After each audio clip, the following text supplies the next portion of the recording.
So in this video today, guys, I'm going to be discussing cosigners because I do get a lot of questions about cosigners, and it'll be a great video. I just got one recently.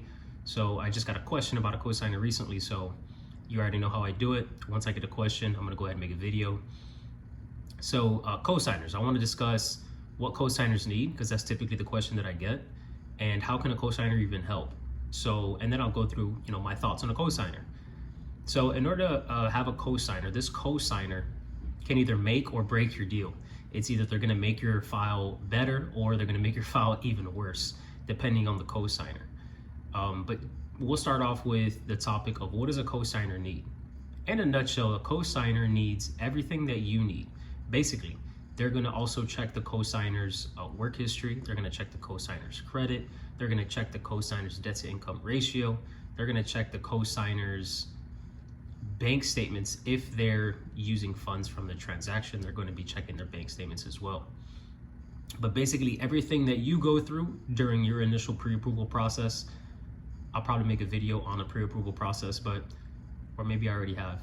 But regardless, everything that you go through during your pre-approval process, a cosigner goes through as well. So that's just something to keep in mind. If you have a cosigner, they're going to go through everything that you did. They're going to have to send in ID, show where their living situation has been for the past 2 years. They're going to explain their work history for the past 2 years. We're going to check their credit and check their inquiries. Everything that you go through during that process, they're also going to go through. So that's something to keep in mind when you're picking a cosigner. Sometimes cosigners don't want to do that. They'll agree to cosign for you, but then once they start getting the request to send in documents, they'll probably be a little scared depending on the cosigner. So that's just something to keep in mind. So as I mentioned, cosigners can make or break a deal. How? Let's say if you're applying for a mortgage and you want a $500,000 house, but you already have too much debt. And let's just say your debt to income ratio is short just by a little bit. Let's just say you need maybe an extra $2,000 a month in order for you to get approved for that $500,000. And your cosigner comes in, and your cosigner has a lot more debt than you. They have tons of student debt, about $200,000 worth of student debt. If they have, maybe they're getting a lot of income, but their credit is shot.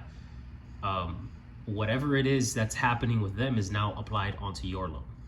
So if you have an 800 credit score, but they have a 600, now everything is going to be based off of that 600 credit score.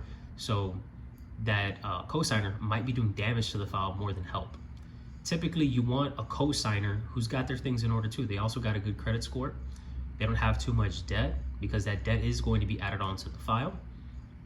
And of course, we're just talking, we're assuming you're applying for an FHA loan or a conventional loan or a USDA loan or something like that, or a VA loan. What they call conforming loans. We're talking about conforming loans. Maybe I'll make a video about that too. But regardless, you want to make sure that the cosigner has decent credit. You want to make sure that they have income coming in. They have a 2-year work history, because if they don't, it can do some damage to the file. As I explained, if they have a lower credit score than you, whenever there's more than one cosigner, they're always going to use the credit to determine the functionalities of the file as far as interest rate and risk associated with the file. They're going to determine that based on the person who has the lower credit. So if you have an 800, they have a 600, they're going to base it off of the person who has a 600 credit score. So you want to make sure that cosigner has got their credit in shape. So that's how they can make or break the file. Now, if you have a good cosigner and we add them on, let's say if you're buying your first home, maybe you're 22 years old or what have you, or whatever age, and you're applying a loan and you want to use your father, let's say, as a cosigner, just as an example, and your dad's got a paid off house, he's living off retirement, doesn't have any debts, got an 800 credit score, whatever the case is. I laugh because typically older people have like the best credit scores for some reason. Once they hit like 50 years old or something, their credit score just like shoots up. But it's like something that I see a lot. But if that's your situation, then yeah, cosigner is most likely going to give you that extra oomph that you need to qualify for that home that you want. That's a great cosigner. That'll be a situation where the cosigner is actually doing you some justice. So when it comes to cosigners, just make sure that their situation is also in shape. And the best way to do that is just by typically asking a few questions. If you know that they just had a bankruptcy last week, it's probably not a good cosigner. But the best way to know is by speaking to your loan officer. All this stuff that I'm telling you is just for your own educational purposes, so that you can make the best decisions. But ultimately what you want to do is go over the scenario with your loan officer, because you don't want to disqualify a cosigner. Maybe you think they're not a good cosigner, but maybe they are. And the only way to really know is to discuss that with your loan officer. One thing about cosigners that you should know, that's my biggest thing.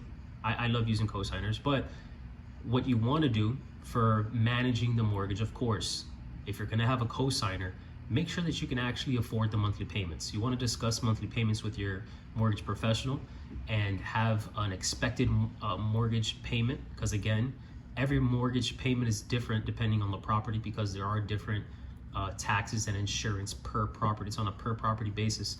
But you do want to go over what's an expected mortgage payment, right? When you're doing your pre-approval, you want to add taxes and insurance to that mortgage payment and have them a little bit higher than usual. That way you have the right idea, and whenever you do find a house, hopefully the numbers get better. But what you want to do is analyze that monthly payment and really say to yourself, can I afford this? Because anybody can get a cosigner who, let's say you're purchasing your first property, but your dad's got a ton of money. Your dad has a business that's flourishing. He's got tax returns that shows $1 million in income, and now you can qualify for whatever you want. But your dad's not going to help you with the mortgage payments. He's just not that kind of guy. He's very strict with money. You want to make sure that, yeah, even though I can qualify for an $800,000 home using my dad as a cosigner, am I going to be happy with these monthly payments knowing that my dad really isn't going to help? These are things that you got to ask yourself. And of course, I'm just using the dad as an example. But when you're using a cosigner, make sure that you really can afford those monthly payments, because that can affect the cosigner. Which brings me to my next topic. If you're ever late on your payments, or whatever the case is, or for whatever reason you can't make a payment, your cosigner gets affected, because they are going to be on the mortgage. That mortgage is going to show up on their credit report as well. And in that situation, you can ding their credit. So that's also something to keep in mind when using a cosigner. A question that I get typically also with cosigners is, hey, I'm buying a home and my brother, whoever your cosigner is, let's say it's your brother, my brother hasn't bought a property yet. Let's say you're using a cosigner and your cosigner is your brother, and you say, hey, my brother hasn't purchased a property yet, but they want to purchase in about a year. And they're worried if they co-sign for me, that they won't be able to use their first-time buyer program when it comes time for them to purchase. Well, there's a quirk with that. So if you're using an FHA loan or a conventional loan, if you're the person making all the payments, and you can show 12 months of mortgage payments made by you in an account that you are not joint with this person in, it's just your account by yourself. If you can show 12 months of mortgage payments that you're fully responsible for this mortgage payment, then you can give it to your co-signer and tell their loan officer to eliminate that debt, and that'll free up their debt to income ratio, and it won't affect them negatively. That's how you work that kind of situation. If you want more info on that, you can contact me and I'll go over your situation. But if they co-sign for you, they can still use first-time buyer programs like the FHA loan and like the conventional loan. And we'll go over another topic on what actually is a first-time buyer program. But typically that's just them wanting to make sure. That's a term that's used loosely in the industry, the first-time buyer program. But it's typically just these programs that allow anything less than 20 to 25% down.